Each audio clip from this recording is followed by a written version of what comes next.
What's going on, everybody? It's the Hook Cam back again. We're doing something a little bit different today. The world is at a standstill right now, right? Grocery stores are running out of supplies. People are fighting for toilet paper. Everything's shut down. School I was going to go do training at shut down. Gym I was going to train at shut down. My work shut down. Everything's gone. So I figure I might as well do a mock draft. Might as well. Okay, I've never put a mock draft out there before. This is going to be the first time for me, and I'm sure that the internet being such a kind place and a welcoming place with open arms, that everybody's going to be reasonable with the picks I'm going to make. Everybody's going to be nice and lighthearted because that's just how the internet is. But before we get into the mock draft, I do want to give a quick thank you to Jackson Kruger Sports for letting me put some of my content on his channel. Great dude, great human being, great content. If you haven't subscribed to his channel, I would implore you to do so. Please go ahead and hit that subscribe button on Jackson Kruger Sports channel. And then also, there will be a link in the description for my channel, The Hook Kim, if you like my content, if you like the way my voice sounds on this beautiful mic that I have. Go ahead and head over to my channel, hit that subscribe button. I do a lot of film breakdowns, whatever. You've seen it. Let's get into the video. Okay? Now, quick guidelines for this draft. I am making these picks based off of what I think the coach is going to do. First pick that we're going to use is Joe Burrow, right? Quarterback, LSU. Everybody knows about him. I love his energy. I love the way he plays. I love the way he processes a defense, how he breaks the pocket, how he knows when to use his legs, right? I think that he's a phenomenal quarterback, a great decision maker, and I think he's going to be a really good fit with Zach Taylor and in that offense. I really do. Okay, but you can't just stop there if you're the Bengals. You have to build around him. Last year, they draft Jonah Williams. They need some help at the tackle spot. I expect them to keep going in this draft, maybe an interior offensive lineman in the second or third. That's what you have to do if you're the Bengals. Build around a guy like Joe Burrow. You can't just hang him out to dry and expect him to win games for you. Now, obviously he's the quarterback, but you get what I'm saying. You got to help him out. You got to compliment your quarterback. Now, second overall pick, again, I was skeptical with this. And you're saying, Cam, why were you skeptical? It's Chase Young. He's a freak. He's an athletic. He's a machine.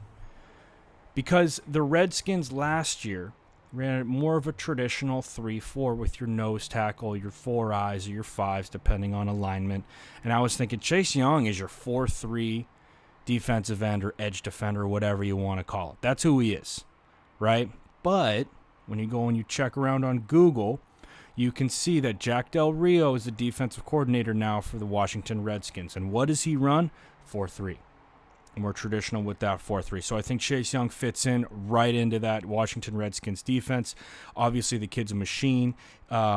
He's very good. I do think that he needs some fine-tuning going to that next level. I think that he will struggle sometimes with NFL-caliber tackles. He beats a lot of college tackles because they are just that. They aren't the athletic freaks that you are going to see in the NFL week in and week out. With that being said, I think that's the best pick for the Washington Redskins is Chase Young at number 2. Number 3, Detroit Lions. My boy Luke G, the DSA crew. Okay? A lot of people, not them specifically, but a lot of people are saying Jeffrey Okudah is going to go to him. Not a chance. I think that going number 3 overall for a corner is pretty risky. Unless I can get a guarantee that dude is Darrelle Revis, is going to lock down half of a field for 7+ years, I'm not picking a corner at number 3 overall.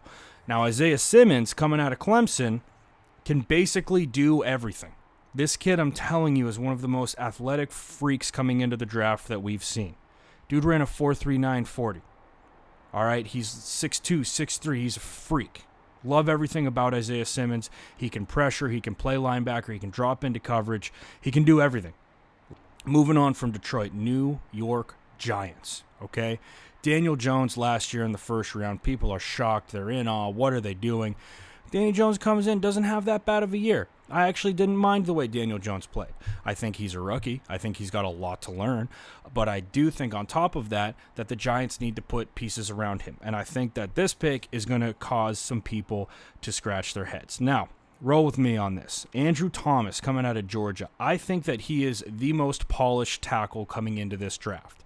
His pass blocking looks crisp. His run blocking looks powerful. He's great on double teams. He's great out on the edge. He is, in my opinion, the most polished tackle in this draft. He's not smaller. He's still 6'5", 320. The dude's got some size. He's going to be a stud at the next level. I think that the Giants go tackle here. In my opinion, it's Andrew Thomas. Of course, they could go with any of these three cats, Tristan Wirfs, Mekhi Becton, or Jedrick Wills. Any of those dudes are going to be legit. Now, the Miami Dolphins. This pick, guarantee you it's going to turn some heads. A lot of people are saying Tua's going to Miami. He's a lock. There's no chance he's going anywhere else. If you do your homework, you will find out that the offensive coordinator for the Miami Dolphins last year, Chad O'Shea, got the boot. He's out. He's gone. Okay, they bring in a new guy. Chan Gailey is his name. Came out of retirement to coach the Dolphins. Who was his last quarterback that he was the OC for? Ryan Fitzpatrick. Now, is this a definite, well, this means they're not drafting quarterback? No, but what I think that they're going to do, and basing off of what Chan Gailey runs, he is a run-first, set-up-the-play-action kind of guy. I think that they are going to try and build that offensive line and build an offense that can run the rock. I still think that Miami looks last year at their offense and they say, we didn't have an identity. Well, now you have to build your identity, right? You get rid of Kenyon Drake midseason. Fitzpatrick's your guy. First time they played New England, they were running 12 personnel pounding the rock. When they play New England in Week 17, they're running empty. They're going 11 personnel. They're going 10 personnel, right? Spread the rock out. Completely different style of game. So in my opinion, I think that Miami is going to draft Jedrick Wills from Alabama. Right? They get their tackle, they get their franchise guy, and they're either going to try and trade back up into the first round to pick Tua, right, or to pick another quarterback. I'm not saying they're dead set on Tua, but I do see them trying to build that offensive line, really trying to establish that ground game because it fits into what Chan Gailey has done in the past. That's why I'm going with Jedrick Wills at number 5 overall. Now moving on to the LA Chargers. Phillip Rivers, out. His time is done. It's over. Okay, he put a lot of good years into San Diego and LA, but you got a big old vacancy at the quarterback position, and this is where I think the second quarterback off the board is going to be, and it ain't Tua. I think they go Justin Herbert. I know a lot of guys are projecting Jordan Love to them. I just don't see Jordan Love going that early in this draft. I think that you look at Justin Herbert with his natural ability, with the weapons that he's going to have as soon as he steps foot in LA, Keenan Allen, Mike Williams, Hunter Henry, Austin Eckler. All of those guys, I think, can complement his style of play. And I think that if they transition their game a little bit, he can still throw a pretty decent deep ball and a one that those guys can go get. But also, if you work on that dude's processor, right? You work on him being able to read coverages, being able to see where to go pre-snap. I think it's going to help him tremendously. And with those weapons around him, I think that Justin Herbert is the pick for them. Number 7, the Carolina Panthers. Boy, do they need some work. They need some work. There's a lot of questions about the quarterback position. Is Cam Newton going to be there? Is he not going to be there? What's going to happen? Now, on this, they say interior defensive lineman's a need. I don't necessarily believe that as much because they have a guy like Gerald McCoy. And I think that the other cats that they have around him can complement them enough to get through without drafting a defensive tackle this early. Now, what they do need is they need a cornerback. And I know I was just talking trash about drafting a quarterback early at 3, but at 7, if you've got Okudah still on the board, it's tough to pass him up.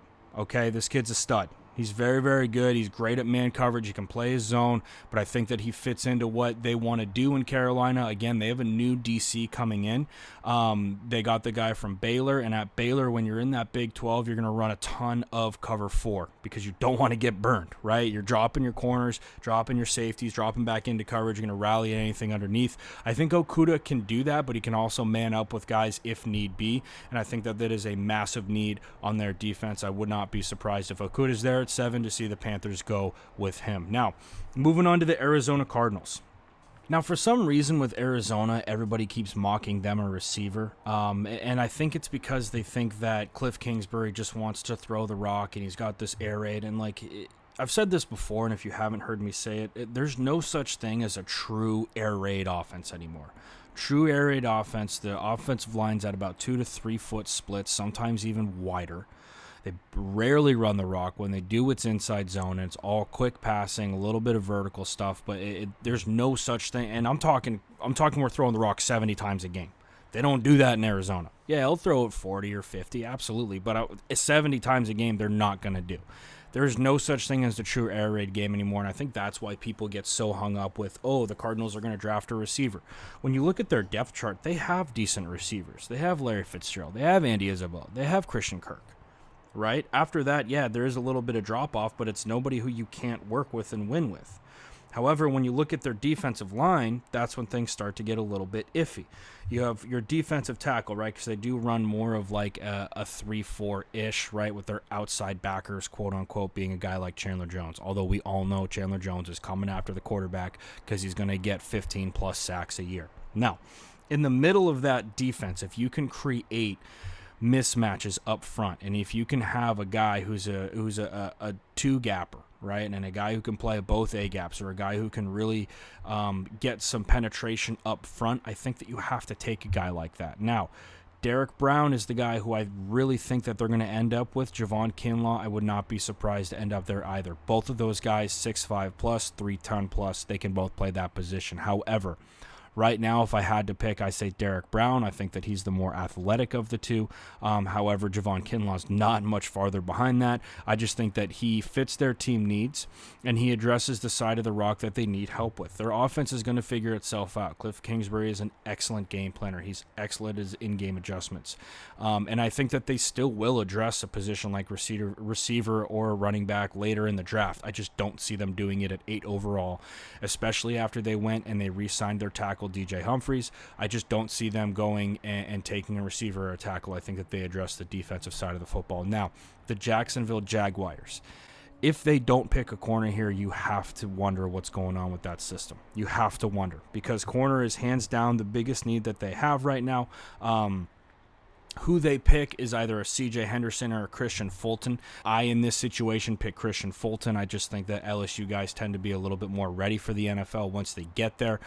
Christian Fulton had an outstanding game against Alabama, and that's one of the big milestones for me, is how do you compete against some of the best of the best? Yeah, he's going to have his bumps and bruises in that game, absolutely. But when all's said and done, I think that he really did do a solid job in that game, and I think that he's probably a little bit more pro-ready than a guy like CJ Henderson coming out of Florida.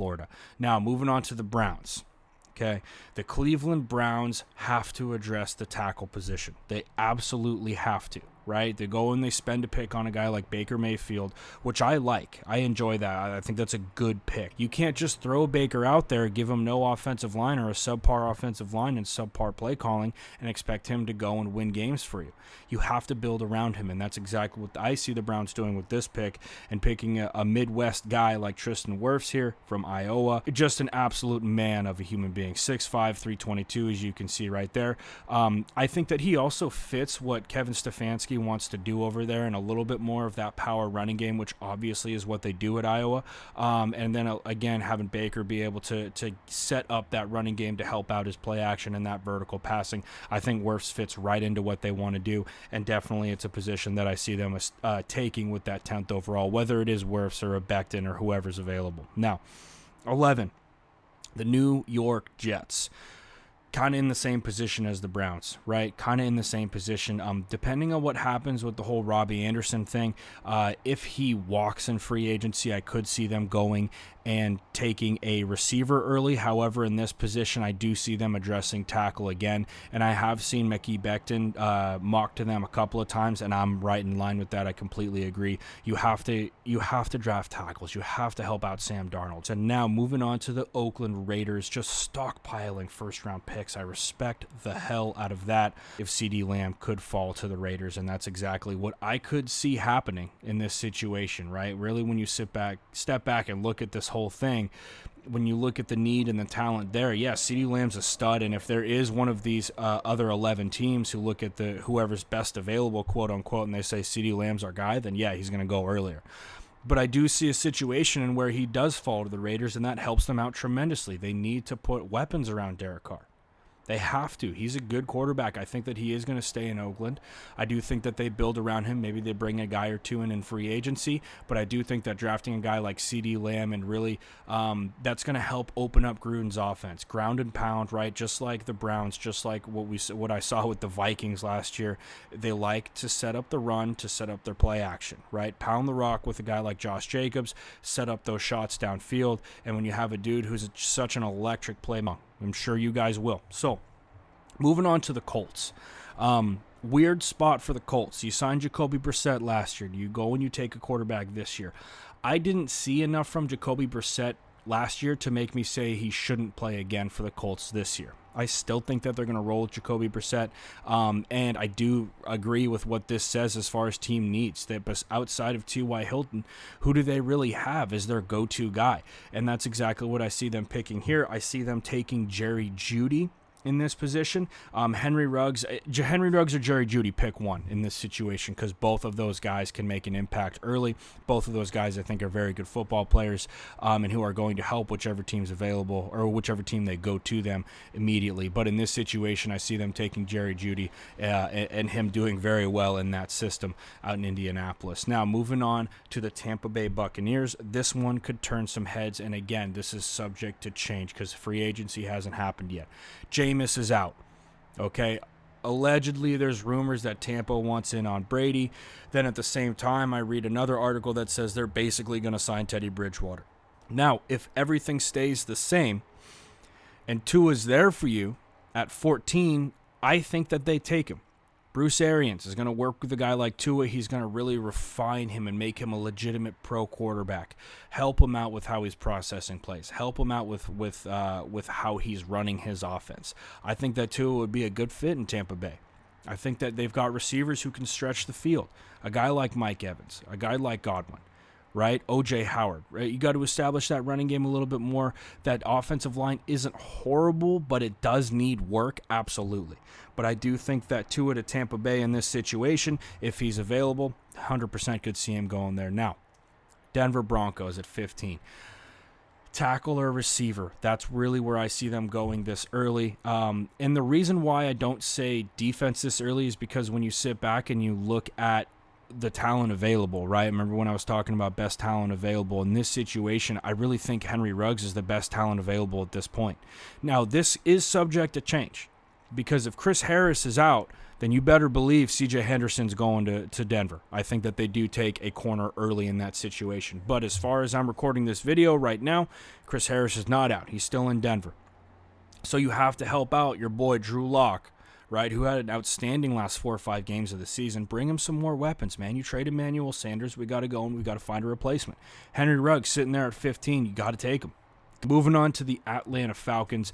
I agree with this, edge rusher being their top priority. And when you look at why in this situation it is their top priority, obviously because a guy like Vic Beasley just left, right? Now, the guy who fits into their offense the best, traditionally they've gone with a little bit smaller of a defensive end, like a Clavon Chaisson, I believe is how you say that guy's name.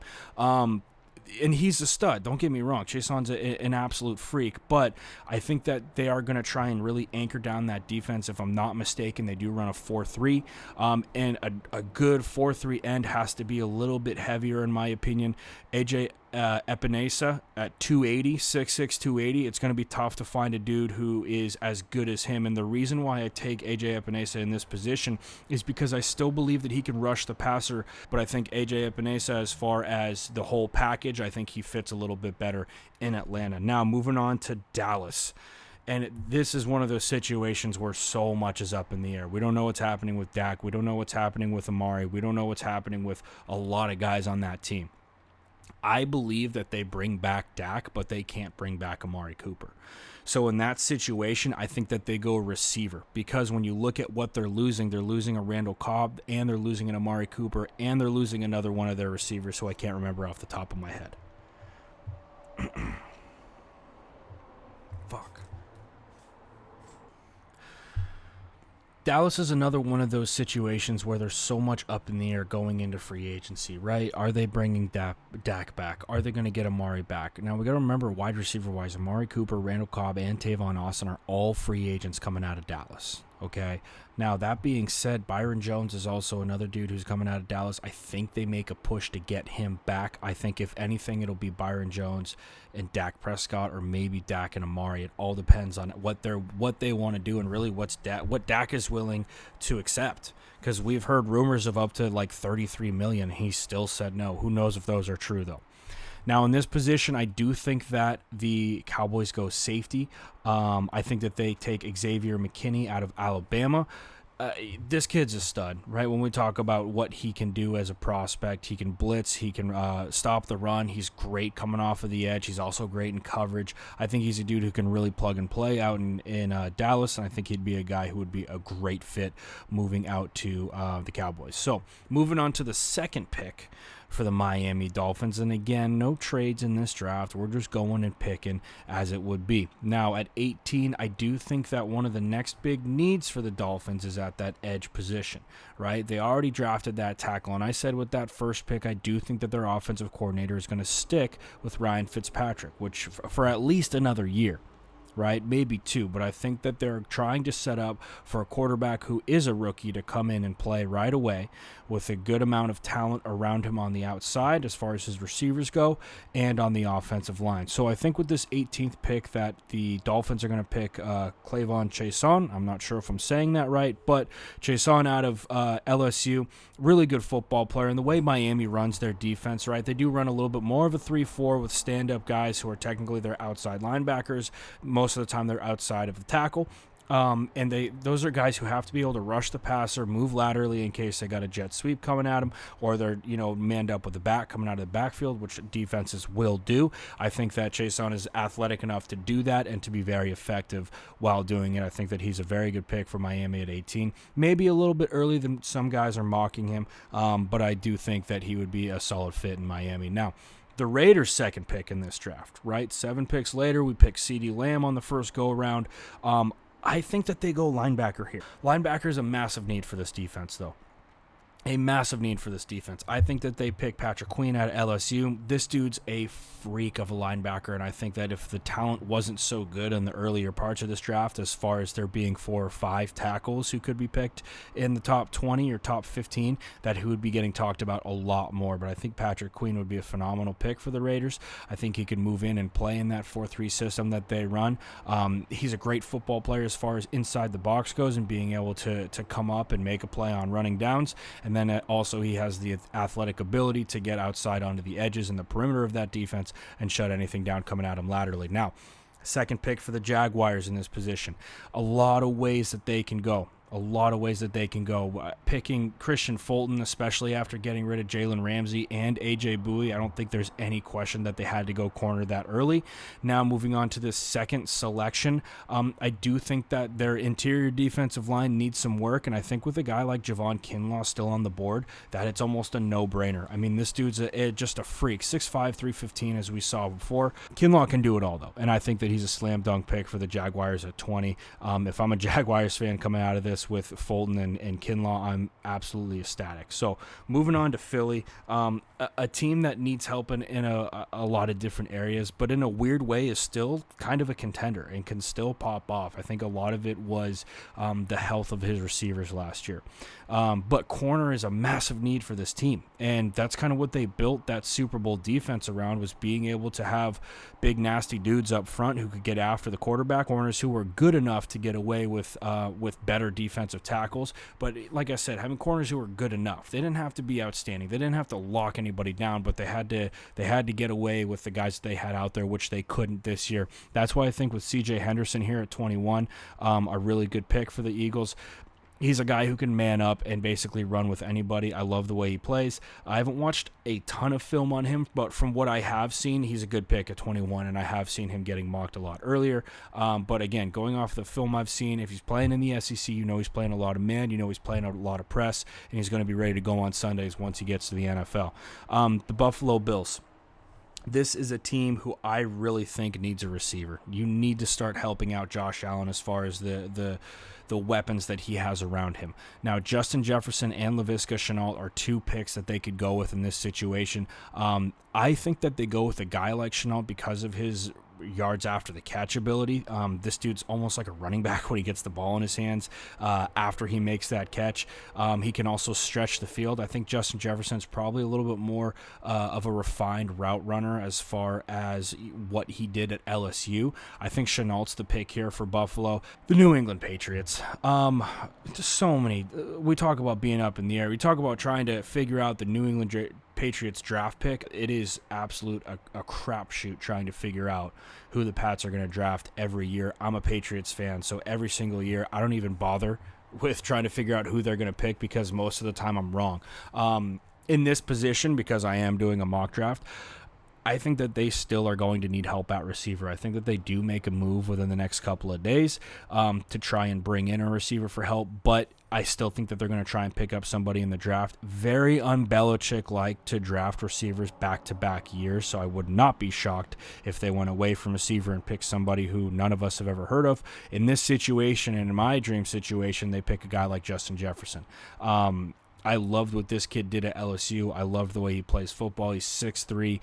He's got some height to him. Great route runner. Can go up and make a play on the football. Can get separation from defensive backs and defenders who are covering him. I think he's a great pick at 23 if he falls to the Patriots and if they decide to go with him. Now the New Orleans Saints, and they're a team who... Andrus Peat is a free agent. Obviously, if he re-signs, then it kind of changes the way that they go about their draft. If he doesn't, I could see them going with an offensive lineman. In this situation, I'm going to assume that he re-signs, and I think that they're trying to go after the defense in this draft, right? Kenneth Murray, I think, in this position would be a great draft pick for him. Matching him up with a guy like Demario Davis would really help complement that defense. Kenneth Murray, he did play in a 3-4 at Oklahoma, so he wasn't your traditional, right? I'm doing air quotes right now, traditional 4-3 linebacker. I think Kenneth Murray's talents are going to translate very well to the NFL because he has the range, because he has the speed, and he's just a nasty linebacker. He was phenomenal at Oklahoma, one of the bright spots of that defense, and a guy that I can see making an impact for the Saints pretty early. Now, next pick, going on to the Minnesota Vikings. It just came out that they were going to release Xavier Rhodes. They have a lot of question marks on their defense. They have a lot of question marks. Everson Griffin, Xavier Rhodes, Anthony Harris. There's a lot of different ways that they could go with this position. I think that they attack cornerback in this position. They take Jeff Gladney. This dude's hips are insane. I mean, he flips his hips and gets upfield very, very quickly to like run after a vertical. This dude's really good. I like how Jeff Gladney plays. I like how he attacks the football. Very smart when he goes up to contest a catch. He's not a lot of PIs on him. I think he's a good football player, and he'll fit in with that Vikings defense. I think that he's going to have to. They run a lot of two in Minnesota for some. It's because they have two solid safeties. If they can't bring back Anthony Harris, then I do see them probably taking a safety here so they can go back to more of a cover 2 or cover 4. In the NFL, you run everything, though, and I feel like I'm limiting them when I say that. But I do see them going with Gladney here, especially with the vacancies with a guy like Xavier Rhodes and Trey Waynes. So, Miami Dolphins, third pick for these guys. Third pick. I think that if Xavier McKinney was there, they would take him. But because he's not there and Rashad Jennings just getting released, I think that they take a guy like Grant Delpit. I think that Delpit can fit right into this system, 6'3", 201. Delpit's a guy who you can plug and play in Miami at LSU. He kind of lined up all over the field. He would drop into coverage a lot. He would also come up and rush the passer. He had a huge sack on Jake Fromm in the SEC championship game. You see him a lot of times on film lining up all over the field and really getting after the quarterback, but he also has no problem tackling in the open field as well. He does have some issues with coverage. He will get burned from time to time, but to be honest, I think it's a solid pick here at 26. And again, if McKinney was there, I really do think that Miami would snatch him up. But Grant Delpit is no slouch, and I think he'll fit right in with that Brian Flores system. Now, getting into the later picks of this draft, Seattle Seahawks, I do see them going after an edge guy, especially if Jadeveon Clowney can't re-sign. I see him taking this Uter Gross-Matos, I believe is how you say his name. Excuse me if I'm butchering that. A bigger defensive end.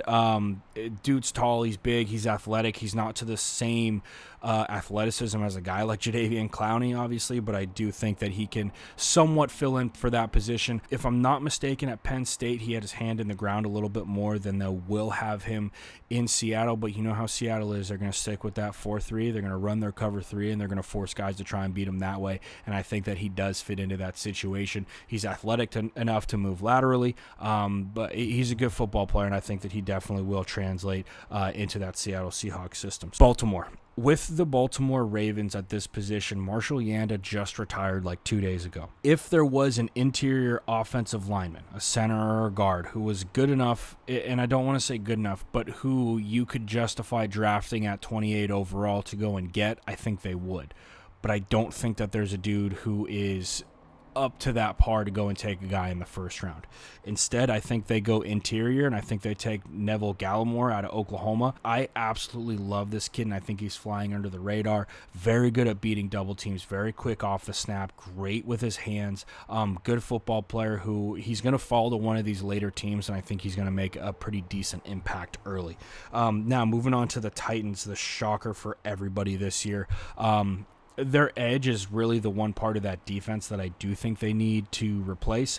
They lost one of their edge defenders, Correa, and I think that they end up taking Zach Bond out of Wisconsin. I think that he plugs in right into that situation.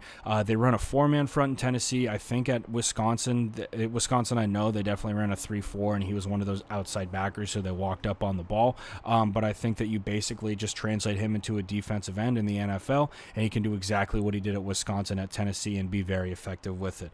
Now, Green Bay Packers, this is a team who I could see trading up and going after a receiver. If they do stay pat, I see them taking a guy like T. Higgins or Jalen Reagor, somebody who can complement Davante Adams. And let's be honest, man, Aaron Rodgers needs help, right? He needs help. He needs receivers around him. It's not enough to just have Davante Adams and Marquise Valdes-Scantling and Kumaro. It's not enough to have those guys. You need another stud out there. I think T. Higgins is going to be the guy because of his size and his ability to play at that elite level, like he did at Clemson for so many years. I do see the Packers going with T. Higgins or a guy like that at the 30th pick in this draft. Now, the 49ers. In my opinion, it was very clear that they needed help at corner once they hit the Super Bowl. The way the Chiefs run their offense, it's very vertical, it's very fast, and if you don't have the guys who can run with them in man, then you're going to be in trouble. And the Niners tried to run with them in man, and the Chiefs were able to beat that. So I think that they go after corner. I think they take a kid like Trayvon Diggs. I think Diggs might be a little bit overrated coming into this draft, but he's had some phenomenal games. If you watch last year's game against Ole Miss, not this last year, but like when DK Metcalf and A.J. Brown were there, he had a pretty good game against those guys, and those dudes translate very well to the NFL. So I see the Niners taking a corner here, helping out. Really, it's kind of weird because you have to help out that defensive line. You know that they're going to get pressure on the quarterback. You know that they're going to force that rush and force that ball to come off quick. You need a guy who can run with those receivers and who can make a play on the football, and in my opinion, that's Trayvon Diggs. Now, last but not least, Super Bowl champs, Kansas City Chiefs. I think that they go corner here too. I think they pick A.J. Terrell out of Clemson.